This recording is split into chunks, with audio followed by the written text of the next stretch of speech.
At this year's Australian Open, 45-year-old legend Venus Williams became the oldest singles player to appear in the AO Women's main draw in the Open era. Ranked in the mid-500s, her only option to get into the tournament was through a wild card.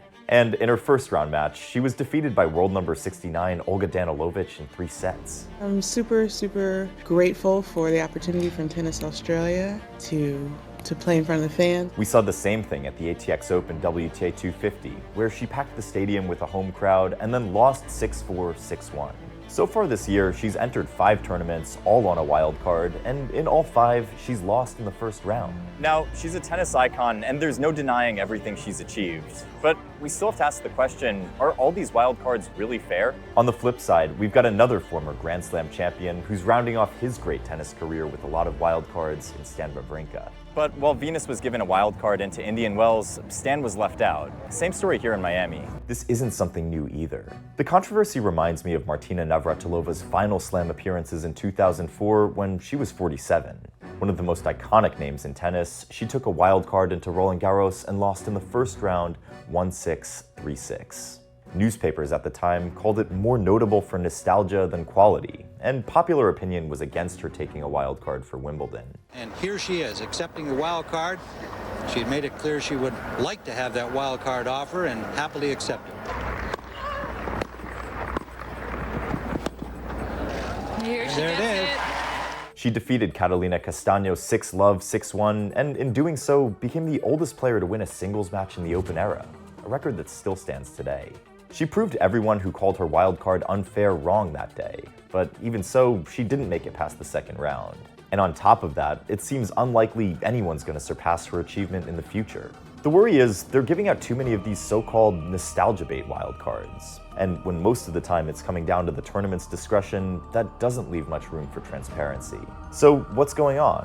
What does it really take to get one of these elusive wild cards? And is the system really as rigged as Twitter thinks it is? And if there is favoritism going on, is it earned or is it unfair politics? To answer this question, I've done a deep dive into ATP and WTA rules to figure out just what makes a wild card, and also to see what these organizations can be doing better. The whole point of the wild card, in theory, is how random it is. Totally independent of ranking, it's at the, quote, sole discretion of each tournament, and it opens up the draw to an outside chance, an up-and-comer, or an upset. It's primarily given out to 3 kinds of players: a player recovering from injury, a lower-ranked player and local player who could benefit from the exposure, or a player who's somehow earned it. All 3 reasons have one headline: fairness. And the first 2 kinds of wild card aren't really in dispute.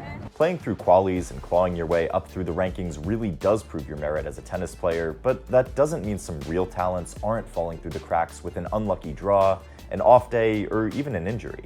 The wild card can offer lower-ranked players a vital opportunity to prove themselves. But then there's the third kind, which is where we get our Stans and our Venuses.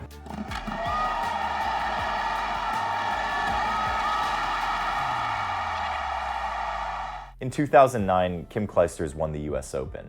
She'd won it before, in 2005, but back then she was the 4th seed and a promising favorite. In 2009, something was different. She was unseeded, having played only 2 tournaments since 2007, and if not for a wild card, she might not have even been in the draw at all. She's one of the only Grand Slam champions to have won on a wild card, with the other notable exception being Goran Ivanisevic at Wimbledon in 2001. Now, Kim was a new mother, coming back from 2 years of temporary retirement, while Goran had spent the turn of the millennium struggling with a shoulder injury. Both had previously been ranked inside the top 2, and Kim had spent 20 weeks as world number 1. They capitalized on their previous success and were able to back it up with great runs all the way to the title, which is a point in favor of these legacy wildcards. A wildcard is supposed to upset the pack, and that's exactly what these 2 were able to do. But with all their previous success, does it feel a little bit like cheating? So let's unpack the motivations behind some of these legacy wildcards. The Wimbledon website says that, quote, wildcards are usually offered on the basis of past performance at Wimbledon or to increase British interest. Reading between the lines, that's a former champion whose ranking has dropped or a promising young British player. But there's no specific quota to separate the 2, and cynically, this gives us one of our biggest wildcard motivators: money. Wimbledon doesn't have to worry about sponsorships or ticket sales, but money talks, and a bigger name means more of it. After all, it's hard to deny the financials of the wildcard. In the ATP rulebook, it states that, quote, tournaments may not receive compensation and players may not offer compensation in exchange for the awarding of a wild card. And of course, nobody's bribing anybody. But that said, it definitely does feel like compensation of a sort when, say, Djokovic gets a wild card into the Geneva 250, giving him a relatively straightforward shot to his 100th title and giving the tournament a massive boost in ticket sales. Everybody benefits, right? Take Venus at the ATX Open. An American favorite, she sold out the stadium 2 times over just 4 sets of tennis. Straight set singles loss to Ajla Tomljanovic, and again in doubles where she partnered with another hometown favorite, Peyton Stearns. You could say this artificially inflated ticket sales for the first round, but it also got some people through the gates to watch the big name, who then stayed to enjoy the rest. That's good for tennis, but only if we find a balance. Now, outside of the Grand Slams, there's a limit on how many wildcards a player can take in a season. On the ATP Tour, it's 5, and on the WTA Tour, it's 6, with only 3 of those giving direct entry into the main draw. Again, this is just a measure to keep it fair. But like with most rules, there's an exception. And alongside the money, it gives another motivation for why a player like Venus is getting so many wildcards. And this time, I don't have to feel bad about being cynical. A wildcard is a sign of respect. A WTA player who's been playing on the tour consistently for a decade or more is allowed 3 extra wildcards per season, and a past finals or slam champion gets the limit waived entirely. Meanwhile, the ATP side does a similar thing, tying it specifically to a player's age. Any former slam or finals winner or year-end #1 can, the season he turns 35, take up as many wildcards as he wants, or as many wildcards that are offered to him anyway. What this tells us is that the tour is really committed to player legacy. That's what the recently minted ATP #1 club's all about, immortalizing the greats of tennis. And there is a valid point you can make that these greats have earned the right to play whenever and wherever they want. When tournaments are handing out these legacy wildcards, they're also doing it for tennis's longevity, quite literally. It allows players to keep going when they're potentially past their prime, and gives them also an incentive to do so. This is now what we're seeing with Stan Wawrinka or Gael Monfils, who are now both on their farewell tours. Stan, for example, received a wildcard into the AO this year and put on a great show, producing some of the only 5-setters in the tournament at 40 years old. Giving players this kind of narrative as they get older, letting them go out with a bang, solidifies them as icons, which is what will in turn keep our sport alive. This is less pragmatic than on-the-ground ticket sales, but it still means financial benefit down the line, at least in theory. Because you do run the risk of the bigger names outshining the smaller ones. Is it really better for the future of tennis for Venus Williams to keep losing in the first round? Or does it just keep the sport trapped in the past? Now, we've covered the why behind wildcards, but in my opinion, a system reshuffle is way overdue. So what can we do to actually make the system more fair for everybody involved? We can actually look to some of the smaller tournaments for answers on this. One great measure these have are specific wildcard quotas. ATP 500 events have something called the A+ wildcard, which is designated specifically to give top players last-minute entry into the draw. What defines an A+ player is kind of up to interpretation.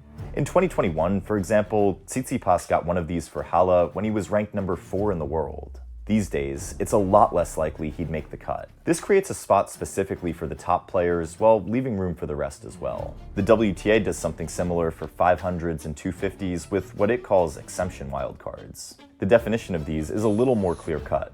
You have to be a former world #1, a current top 30, have won a slam or the finals in the last decade, or a 1000 in the last 5 years. They're designed to attract recent, if not totally current, talent. And depending on the size of the draw, they're limited to 1 or 2 per tournament with a total of 4 wildcards to offer. Having a numbers limit like this leaves space for lower-ranked players to shine and also gives smaller tournaments the benefit of attracting top talent. Now, a 250 is very different from a slam or even a Masters 1000 like where we are here in Miami right now, where the rules can be pretty opaque. But the slams are trying to change that. Recognizing the problem, some of the slams want to make it more meritocratic by the numbers. The US Open now runs a wildcard challenge which awards 1 main draw wildcard each to the most promising male and female American players. But this isn't some arbitrary choice. It goes to the player with the highest cumulative ranking points on hard courts over the weeks leading up to the US Open. Players who would otherwise get direct entry aren't eligible, making this actually a meritocratic way of earning a wildcard. The USTA also has a reciprocal agreement with France and Australia, running a similar challenge so lower-ranked American, French, and Australian players all have a good shot at entering the main draw at each of the country's 3 slams. Wimbledon, notably, doesn't participate. The US Open also gives wildcards to the winners of junior and NCAA college tournaments, which almost guarantees that they'll be going to a young up-and-comer. But there still definitely is a preference for Americans, and this still limits the opportunities available to players who aren't from the United States or playing in the collegiate system. Something else that helps, though, is international reach. The Australian Open offers a wildcard to players from the Asia-Pacific region, where tennis is less developed, and these spots are chosen through playoffs. This kind of opportunity, combined with merit, makes the system more fair and honestly needs to be more widespread. But if the outcry over Wawrinka's Indian Wells snub shows us anything, it's that there really is an appetite for the old legends too, and anyone can fall out of favor from the current system. Ideally, the big tournaments would follow the example of the WTA 500s and 250s, creating a clear set of wildcard criteria. This could include measures for rotational fairness, ensuring certain players aren't constantly prioritized over others. Above all, they need to find a balance between promoting the legacy of those who have earned it, while also creating space for the next generation to rise up as well. It's clear that we need both in the tennis ecosystem. But zooming out again, the real issue here is a lack of clarity. In an already pretty exclusive sport, it's not a surprise that some fans suspect insider favoritism, rightly or wrongly. And that could be solved by some clear communication. It's rare that a wildcard player can take it all the way to the top, and when they do, it's because they're usually a pretty established player already. But that being said, we've seen some fantastic upsets over the years, from Emma Raducanu to Valentin Vachereau, so next time it happens, who's to say it can't be a wildcard again? On the flip side, it's great to see icons like Venus and Stan still coming back week after week.